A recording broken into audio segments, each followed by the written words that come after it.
Madame la Présidente, mes chers collègues, la semaine dernière, les jeunes femmes iraniennes, retirant leur voile dans leur établissement scolaire, nous ont impressionnés par leur courage et leur détermination.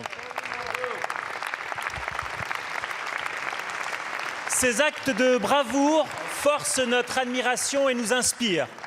En cette journée internationale des droits des filles, ils nous questionnent et nous rappellent qu'il reste encore beaucoup à faire pour les filles.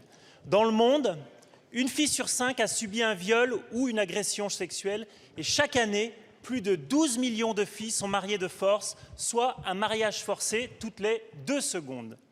En France, 82% des femmes ont été victimes de harcèlement de rue avant l'âge de 17 ans.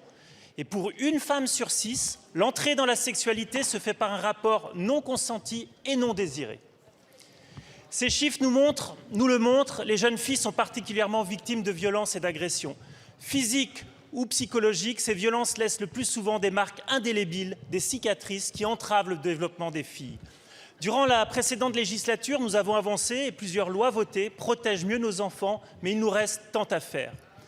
J'ai la conviction que c'est par la connaissance de leurs droits que nos enfants, et en particulier les filles, pourront s'épanouir dans notre société. Alors, l'éducation civique et l'éducation sexuelle doivent devenir des incontournables des programmes scolaires pour que chaque enfant apprenne à se comporter dans le respect de soi et des autres. Chaque jeune fille doit pouvoir savoir qu'elle a le droit de dire non, qu'elle est libre d'être qui elle est, fière de revendiquer ses droits, fière de s'engager et fière de choisir son parcours de vie.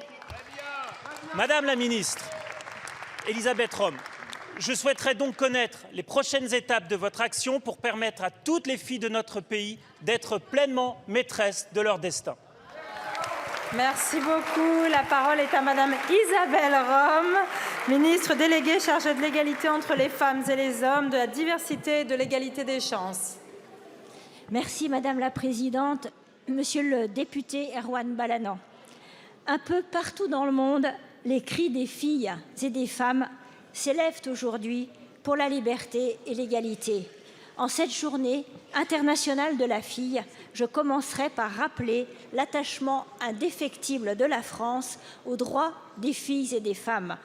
Un attachement qui se traduit notamment à travers notre diplomatie féministe, mais aussi à travers les nombreuses mesures que nous avons déployées depuis 2017, qu'il s'agisse de l'accès aux droits ou de la protection des victimes. Nous allons aussi mettre des moyens financiers supplémentaires en faveur des plans d'action pour l'éducation à l'égalité. Les violences et les inégalités s'enracinent dès l'enfance. Comme vous l'avez souligné, monsieur le député, il est essentiel que dès le plus jeune âge, la culture de l'égalité soit diffusée. Avec le ministre de l'Éducation nationale, nous veillerons à la stricte application de la loi de 2001.